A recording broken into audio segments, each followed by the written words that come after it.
Good evening students. आज आपण chapter number 6 dissolution of partnership firm समजून घेणार आहोत. याच्या अगोदर आपल्याला रिटायरमेंट, डेथ हे टॉपिक आहेत, परंतु त्या ठिकाणी थोडंसं सिलेबस कमी करण्याचं ठरल्या असल्यामुळं त्या ठिकाणी आपण रिटायरमेंट आणि डेथ हे टॉपिक ऑप्शनला टाकणार आहोत. त्याचे सॉल्व प्रॉब्लेम तुम्ही घरी करू शकता. ज्याला CA, CS, ICWA करायचं आहे त्याने ते रिटायरमेंट आणि डेथ हे टॉपिकसुद्धा अभ्यासले पाहिजे. त्याच्यातले सॉल्व गणितं सोडवा 2-2, 3-3. आणि जेव्हा आपलं कॉलेज सुरू होईल त्यात काही शंका असल्या तर आम्हाला वैयक्तिक विचारा. बाकीच्या आपल्या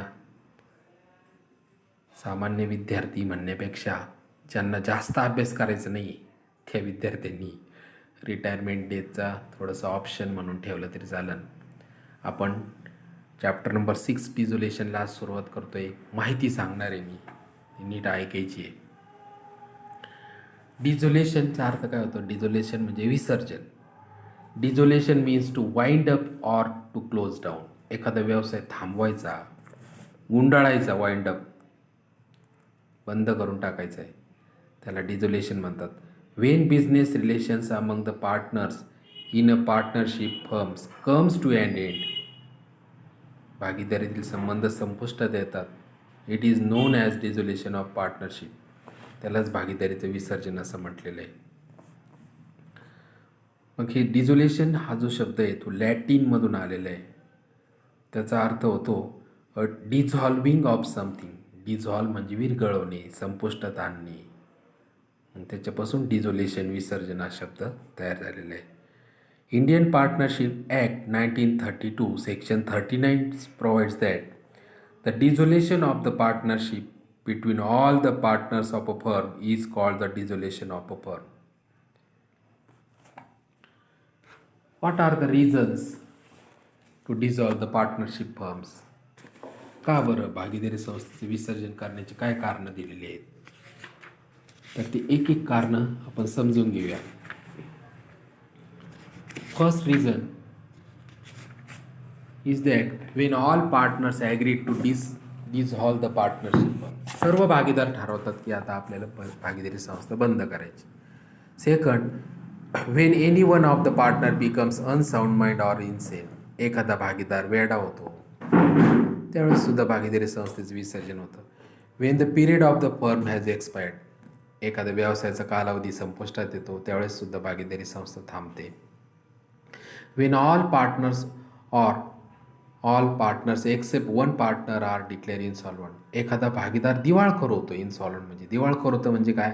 त्याचे ॲसेट्स कमी, संपत्ती कमी आणि लायबिलिटीज जास्त, त्याला म्हणतात इन्सॉल्वंट.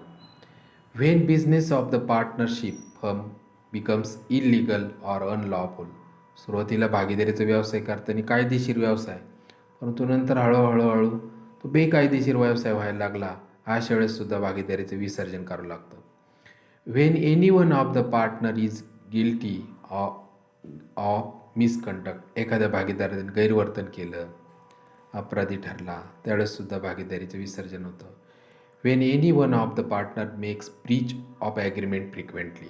एखादा भागीदार भागीदारीचा जो करार असतो तो पुन्हा पुन्हा तोडत असेल तर त्यावेळेससुद्धा भागीदारीचं विसर्जन होतं. When the partnership firm incurs heavy losses every year. भागीदारी संस्थेला प्रचंड लॉस होतो आहे प्रत्येक वर्षी. अशा वेळेससुद्धा भागीदारी संस्था थांबली जाते, डिझॉल्व होते. मग याच्यामध्ये आपल्याला व्हेन फर्म इज डिझॉल्व, मग डिझॉल्युशन झाल्यानंतर त्या ठिकाणी काय करावं लागेल? सगळ्यात प्रथम all assets including goodwill are sold. आता ॲडमिशनमध्ये जसं गुडविलची वेगवेगळी ट्रीटमेंट होती ना, तसं याच्यात नाही. ॲसेटसह गुडविल, सगळ्या ॲसेट विकून टाकायच्या.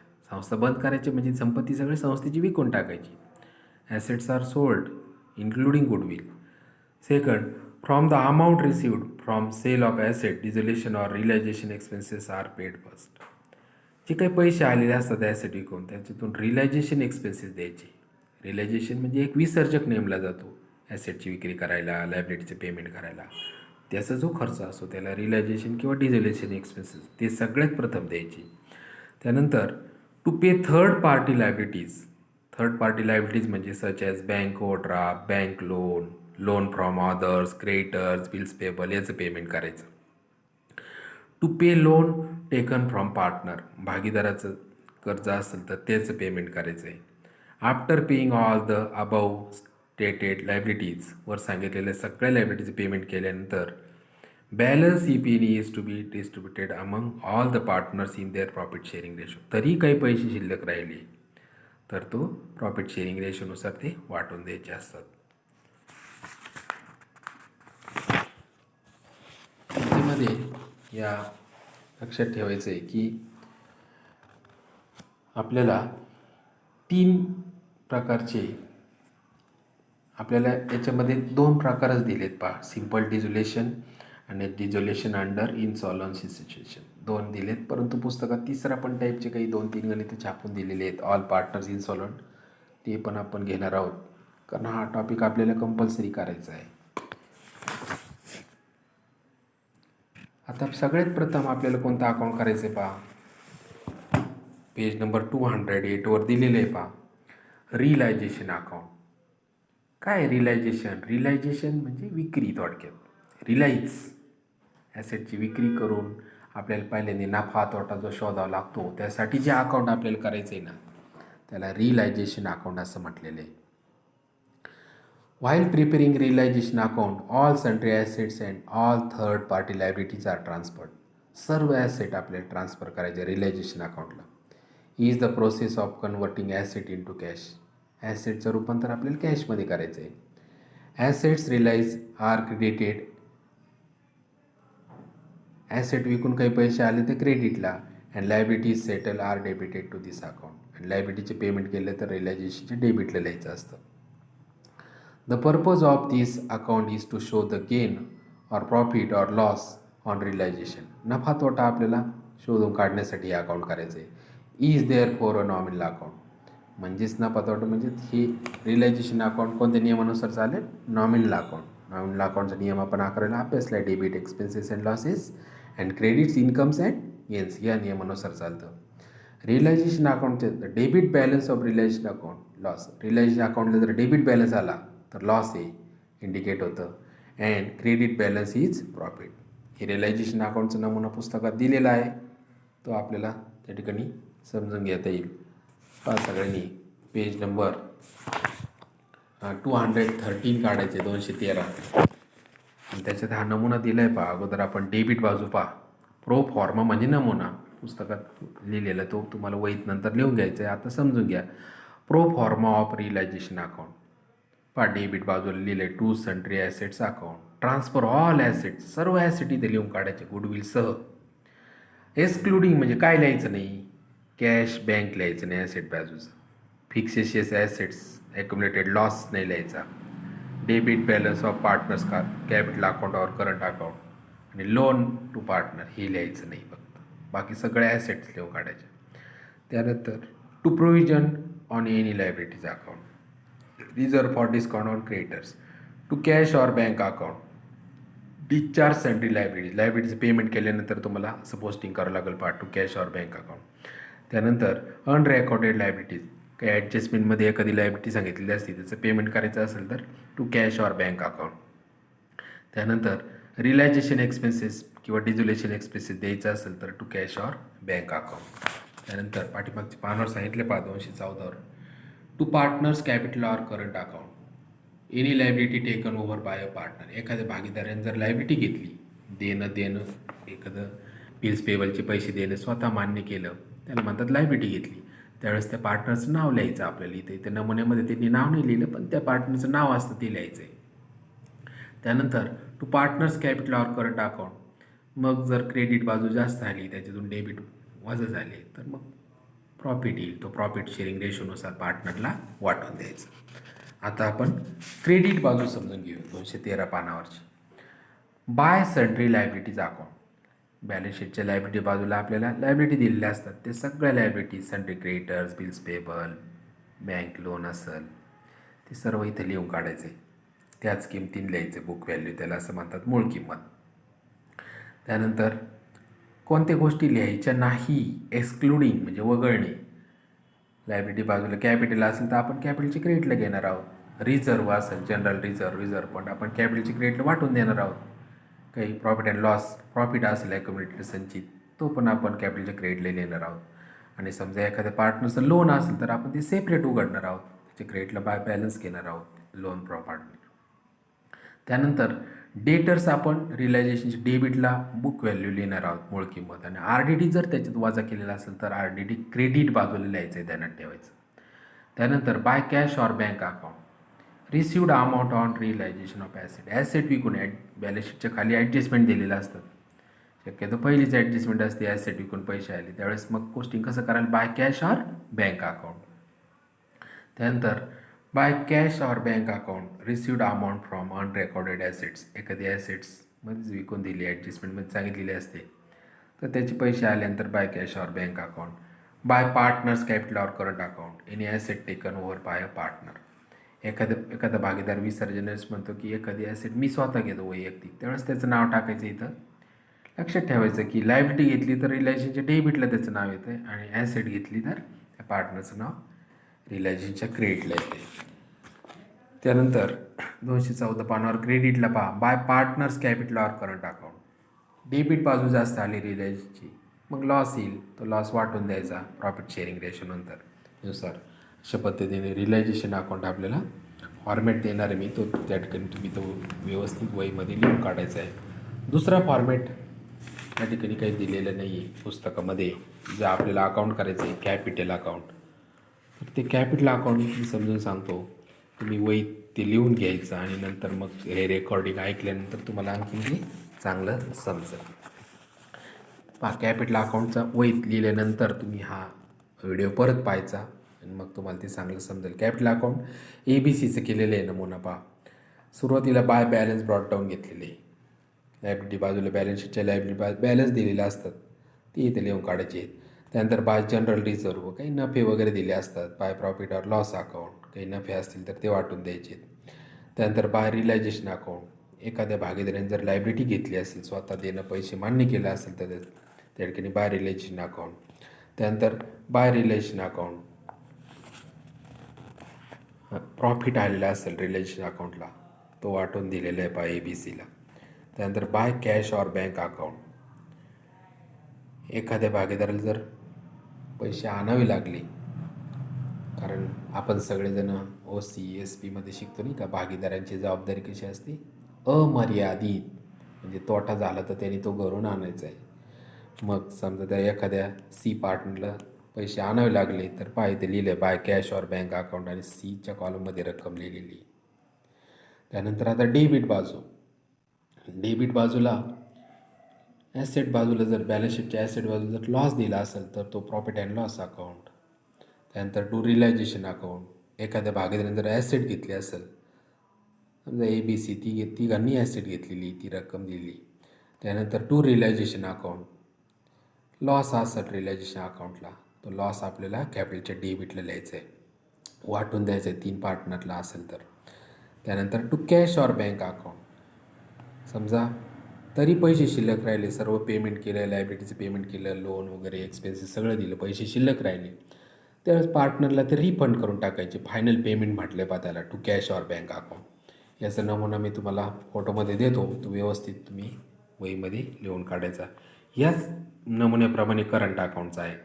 फक्त एक लक्षात ठेवायचं याच्यात की जर तुम्हाला करंट अकाउंट दिल्यानंतर करंट अकाउंट आधी करायचं, करंट अकाउंटचं बॅलन्स तुम्हाला कॅपिटल अकाउंटला ट्रान्सफर करावं लागतो आणि मग कॅपिटल अकाउंटचे बॅलन्स घ्यायचे.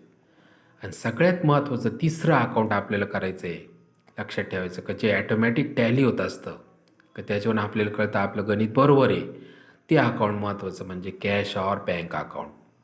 हे आपण पाठीमागं ॲडमिशन टॉपिकमध्ये वर्किंग नोटमध्ये करायचं. पहा, हे कॅश ऑर बँक अकाउंट कोणते नियमन चालतं आहे, रिअल अकाउंटच्या नियमानुसार. Debit what comes in, credit what goes out. आलेले पैसे डेबिटला ॲसेट बाजूला जर कॅश बँक बॅलन्स दिला असेल तर टू बॅलन्स ब्रॉट डाऊन. त्यानंतर टू रिलायझेशन अकाउंट ॲसेट ॲडजस्टमेंटमध्ये दिले असतात, ॲसेट विकून पैसे आले, to realisation account sale of asset. त्यानंतर टू पार्टनर्स कॅपिटल अकाउंट, एखाद्या भागीदाराने पैसे आणले असतील तर त्याचं नाव, अमाऊंट रिसिव्ड. थोडक्यात पैसे आले कॅश किंवा बँक अकाउंटच्या डेबिट बाजूला. आता पैसे गेले, खर्च झाले तर कॅश किंवा बँक अकाउंटच्या क्रेडिट बाजूला. By realisation account, payment of liabilities and expenses, realisation expenses किंवा लायबिलिटीचं पेमेंट केलं असेल, पैसे गेले, बाय रिलायझेशन अकाउंट. त्यानंतर बाय पार्टनर्स लोन अकाउंट, एखाद्या भागीदाराचं जर कर्ज असेल तर ते सेपरेट अकाउंट आपल्याला उघडायचं असतं, त्याचे पेमेंट केलं असल्याचं नाव टाकून त्याचं पेमेंट रक्कम. त्यानंतर बाय पार्टनर्स कॅपिटल अकाउंट, समजा काही रिफंड की नाही का, फायनल पेमेंट आत्तावरती केलं आहे पहा आपण कॅपिटल अकाउंटच्या, ते पेमेंट केलं असेल तर ते त्याचं नाव टाकून पार्टनरचं ते करायचं. हे कॅश अकाउंट ॲटोमॅटिक टॅली जर झालं तर तुमचं गणित हे बरोबर असतं. हे झाले 3 आपल्याला महत्त्वाचे अकाउंट करायचे आहेत. कोणते? रिलायझेशन अकाउंट, कॅपिटल अकाउंट किंवा करंट अकाउंट आणि कॅश किंवा बँक अकाउंट. आता या टॉपिकच्या जर्नल एंट्री पण फार महत्त्वाच्या आहेत नाही का. जर्नल एंट्री त्या ठिकाणी तुम्ही त्या वहीमध्ये त्या ठिकाणी व्यवस्थित लिहून घ्यायच्यात. जर्नल एंट्री थोडक्यात मी तुम्हाला सांगतो. समजा ॲसेट ट्रान्सफर केला रिलायझेशन अकाउंटला, फॉर ट्रान्सफर ऑफ ॲसेट, तर काय एंट्री होईल? Realisation account debit to assets account. त्यानंतर दुसरी entry for transfer of liabilities, liability transfer केले तर liabilities account debit to realisation account. Transfer of provision against assets, मी तुम्हाला सांगितलं डेटर्सची बुक व्हॅल्यू असेल तर तुम्हाला रिलायझेशनचे डेबिटला लिहायची, पण त्याच्यात जर RDD वजा केला असेल तर रिलायझेशनचे क्रेडिटला लिहायची. मग त्याची एंट्री कशी होईल? RDD account debit to realisation account. Number 4, transfer of profit and loss account, debit balance और ई profit and loss account appears on asset side of balance sheet. Asset बाजूला जर आलेलं असेल तर पहा, partners capital or current account debit to profit and loss account. त्यानंतर credit balance असेल, थोडक्यात नफा असेल तर profit and loss account debit to partners capital or current account. Liability बाजूला पहा, जनरल रिझर्व्ह फंड असतं कधी कधी, तो जर आपल्याला कॅपिटल ट्रान्सफर करायचा असेल तर त्याची एंट्री कशी होईल पहा, general reserve account debit to partners capital or current account.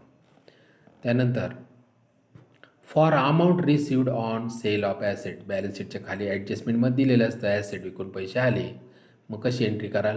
Cash or bank account debit to realisation account. त्यानंतर when any asset is taken over by partner, एखाद्या भागीदाराने जर ॲसेट घेतली तर त्या पार्टनरचं नाव, थोडक्यात partners capital or current account debit to realisation account. When liabilities are paid, लायबिलिटीचं पेमेंट केलं तर एंट्री कशी होईल पहा, realisation account debit to cash or bank account. When any liability taken over or paid by partner, एखाद्या भागीदाराने लायबिलिटीचे पैसे देणं मान्य केलं किंवा थोडक्यात त्यांनी लायबिलिटी घेतली, realisation account debit to partners capital or current account. When realisation expenses are paid, रिलायझेशनचे खर्च दिल्यावर realisation account debit to cash or bank account. When any asset not included in balance sheet sold, एखादी asset विकली असेल खाली ॲडजस्टमेंटमध्ये दिलं, cash or bank account debit to realisation account. याच पद्धतीने when any liabilities not included in balance sheet paid, एखादी liability balance शीटमध्ये नाही आहे परंतु खाली ॲडजस्टमेंटमध्ये सांगितलं पेड करायचं, realisation account debit to cash or bank account. पार्टनर्सचं लोन जर पेड केलं तर partners loan account debit to cash or bank account. When commission is given to any partner for realising assets, एखाद्या पार्टनरला कमिशन दिलं असेल तर realisation account debit to partners or partners capital or current account. त्यानंतर पहिलं account आपण जर close केलं रिलायझेशन अकाउंट, प्रॉफिट आला तर ते प्रॉफिटची एंट्री कशी कराल? For transfer of profit on realisation, realisation account debit to all partners capital or current account. समजा लॉस आला, for transfer of loss on realisation, all partners capital or current account debit to realisation account. त्यानंतर current account असेल तर ते close करून आपल्याला त्याच balance capital अकाउंटला ट्रान्सफर करायचा असतो. प्रत्यक्ष गणितात आपल्याला हे चांगलं कळलं. When cash is paid to partner, एखाद्या भागीदाराला जर पेमेंट केलं, फायनल पेमेंट दिलेलं आहे कॅपिटलला, तसं partners capital account debit to cash or bank account, एखाद्या भागीदाराला पैसे आणावे लागले करून व्यवसायात, when cash is received from partner cash or bank account debit to partners capital account. अशा पद्धतीने याच्या एंट्री आहेत. शक्यतो पुस्तकामध्ये आपल्याला दोनच प्रकार सांगितले, एक सिम्पल डिझोल्युशन आणि वन पार्टनर इन्सॉलंट किंवा ऑल पार्टनर इन्सॉलंटची पण काही गणितं दिलेली आहेत. आपण टोटल टॉपिकचा अभ्यास करणार आहोत. मोठा टॉपिक आहे हा. जवळजवळ वर्गामध्ये 1 महिना जर्नल एंट्री अकाउंट ह्याचे चालत असतात. आपण याला 20-25 दिवस देणार आहोत. महत्त्वाचा टॉपिक आहे, तसं आपण समजून घ्यायचं आहे. या एंट्रीज तुम्ही सध्या वहीमध्ये लिहून काढा, अकाउंट लिहून काढा. नंतर आपण जसं जसं टाईप बदलल, इन्स्टॉलमेंट झाल्यानंतर कोणती एंट्री करायची ते एक एक एक एक तुम्हाला ते समजून दिलं जाईल. आत्ता सर्व सांगितलं ते काही लक्षात येणार नाही आहे. प्रत्यक्ष गणितात मग ती एंट्री आल्यानंतर तुम्हाला समजून देईल मी. ठीक आहे.